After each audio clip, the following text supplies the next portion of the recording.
வணக்கம், வெல்கம். இது சிம்பிளி சமையல். நான் உங்கள் ரேகா. எல்லோரும் நலமுடன் இருக்க இறைவனை வேண்டுகிறேன். இன்றைக்கி ஒரு அருமையான சைவ குழம்பு வெரைட்டி தான் பார்க்க போகிறோம். இது வந்து கொங்கு நாடு ஸ்பெஷல் அப்படின்னு சொல்லலாம். குழம்பு வகைகள் அப்படிங்கிறது சுவைக்காக மட்டும் இல்லாமல் சத்துக்காகவும் உடம்புக்கு தேவையான சத்து தரக்கூடியதாகவும் அப்பப்போ இருக்கணும். அப்படி ஒரு குழம்பு வகை தான் இது. பச்சைப்பயிறு வச்சு ஒரு அருமையான கொங்கு ஸ்பெஷல் பச்சைப்பயிறு கடையல், பச்சைப்பயிறு குழம்பு எப்படி வேணாலும் செய்யலாம். ரொம்ப ரொம்ப அருமையாக இருக்கும். சாதத்தில் போட்டு சாப்பிடவும் சரி, சப்பாத்திக்கு வச்சு சாப்பிடவும் சரி. ஸோ மத்தியானம் ரைஸ்க்கும் நைட்டு சப்பாத்திக்கும் சேர்த்து கூட நீங்கள் செய்யலாம். வாங்க இப்போ நம்ம கிச்சனுக்கு போகலாம். நான் ஒரு 200 கிராம் பச்சைப்பயிறு எடுத்திருக்கேன். நீங்கள் மெஷரிங் கப்பில் ஒரு 3/4 கப்பு வரும். ஒரு கப்புங்கிறது 240 கிராம். ஸோ 200 கிராம் எடுத்துக்குங்க. அது மாதிரி வெறும் வாணலியில் மிதமான தீயில் வச்சு கொஞ்சம் வறுத்துக்குங்க. அந்த பச்சைப்பயிறு வந்து நல்ல வறுபடுற வாசனை வரும். லேசாக கலர் லைட் ப்ரௌனாக அப்படி கொஞ்சம் மாறும். அந்த அளவுக்கு நீங்கள் வறுத்து எடுத்துக்கிட்டால் போகிறோம். ரொம்ப போட்டு வறுக்கணுன்னு அவசியம் இல்லை. ஸோ இந்த அளவுக்கு நான் வறுத்துட்டு இது என்ன பண்ணுங்கள், அப்படியே வந்து ஒரு குக்கருக்கு மாற்றிடலாம். ப்ரெஷர் குக்கருக்கு மாற்றிடுவோம். அப்போ தான் நீங்கள் லேசாக வறுத்துட்டு போடும்போது நல்ல வாசனையாகவும் இருக்கும். அதே நேரத்தில் சீக்கிரமும் உங்களுக்கு வேகும். இப்போ ப்ரெஷர் குக்கரில் மாற்றியாச்சு. எந்த கப்பில் பருப்பு அளந்தீங்களோ அதுலேயே 3 கப் அளவு தண்ணி ஊற்றிக்கலாம். ஸோ இது வந்து கொஞ்சம் திக்கான குழம்பு வகை மாதிரி தான் இருக்கும். அதனால் 3 கப்பு தண்ணி போதும் உங்களுக்கு. இதில் ஒரு 2 பச்சை மிளகா சேர்த்துருக்குறேன். கொஞ்சம் சுருக்குன்னு காரம் வேணுங்கிறவங்க 3 பச்சை மிளகா கூட சேர்த்துக்கலாம், அந்த மிளகாவோட காரத்தை பொறுத்து. அப்புறம் ஒரு 5லேருந்து 6 பல் பூண்டு சேர்த்துக்குங்க. பூண்டு சாப்பிடாதவங்க பூண்டை மட்டும் அவாய்ட் பண்ணிக்கலாம். ஒரு 15-20 சின்ன வெங்காயம் அதுவும் சேர்த்துக்குங்க. மீடியம் சைஸ் தக்காளி 2 தக்காளி, பெருசாக இருந்தால் 1 தக்காளி போதும். அவ்வளோதான். அதுக்கப்புறம் இதுக்கு கூட கொஞ்சம் மசாலாவும் நம்ம சேர்க்க போகிறோம். நம்ம செந்தூர் மசாலாலேருந்து இன்றைக்கி மஞ்சத்தூள், மிளகாய்த்தூள், மல்லித்தூள் 3 தான் சேர்க்க போகிறேன். ஃப்ரெஷ்ஷான மசாலாஸ் உங்கள் வீடு தேடி வரும். வேணுங்கிறவங்க இந்த நம்பரில் ஆர்டர் போட்டுக்கோங்க. டிஸ்கிரிப்ஷன் பாக்ஸ்லேயும் டீட்டெயில்ஸ் எல்லாம் கொடுத்துருக்கேன், அதையும் நீங்கள் செக் பண்ணிக்கிங்க. இப்போ ஒரு 1/4 டீஸ்பூன் செந்தூர் மஞ்சள் தூள், 1/2 டீஸ்பூன் செந்தூர் தனி மிளகாய்த்தூள், 1 டீஸ்பூன் செந்தூர் மல்லித்தூள், இது 3 தான் சேர்க்குறோம்.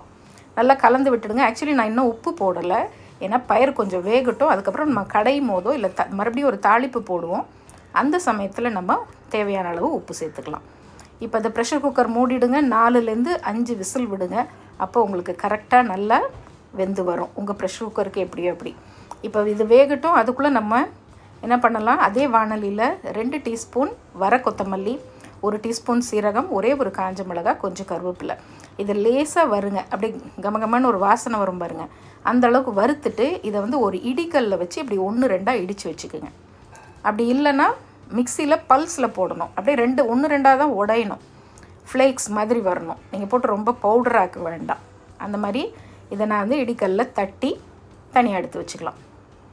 ஸோ அதுக்குள்ளே நம்ம பயிரை நல்லா வெந்துருச்சு. இப்போ ப்ரெஷரும் நல்லா ரிலீஸ் ஆகிடுச்சு.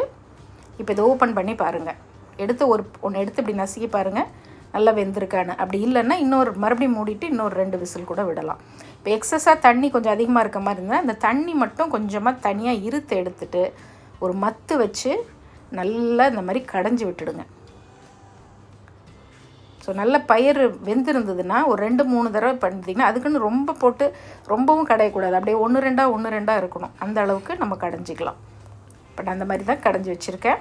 மீதி இருந்த தண்ணியை தனியாக வச்சுக்கலாம். இப்போ அதே வாணலியில் 1 டேபிள் ஸ்பூன் நெய் சேர்த்துருக்கேன். ஒன்று நீங்கள் நெய்யில் தாளித்து விடுங்க, அப்படி இல்லைன்னா தேங்காய் எண்ணெய்.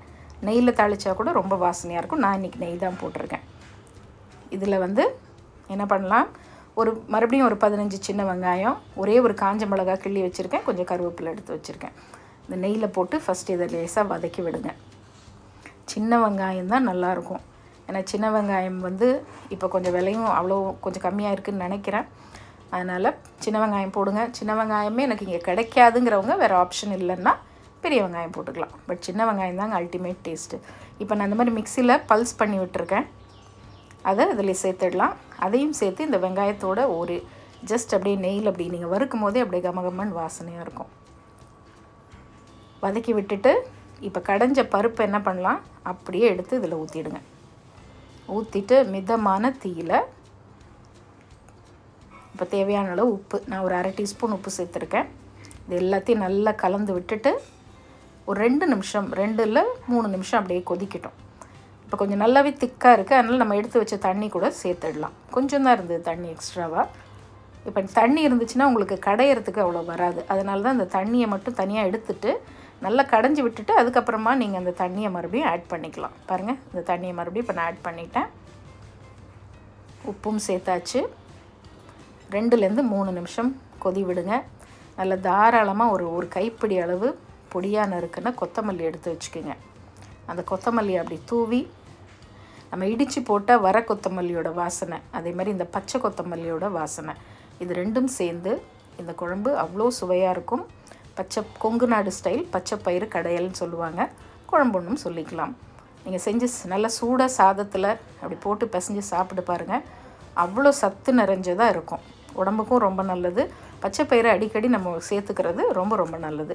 ட்ரை பண்ணி பாருங்கள் எப்படி இருக்குன்னு. பிடிச்சிருந்ததுன்னா உங்கள் நண்பர்கள் கூட பகிர்ந்துக்கோங்க. இன்னொரு ஃபேண்டாஸ்டிக் ரெசிபியோடு பார்ப்போம். இது சிம்பிளி சமையல். நான் உங்கள் ரேகா. தேங்க்ஸ் ஃபார் வாட்சிங். Take care. பபாய்.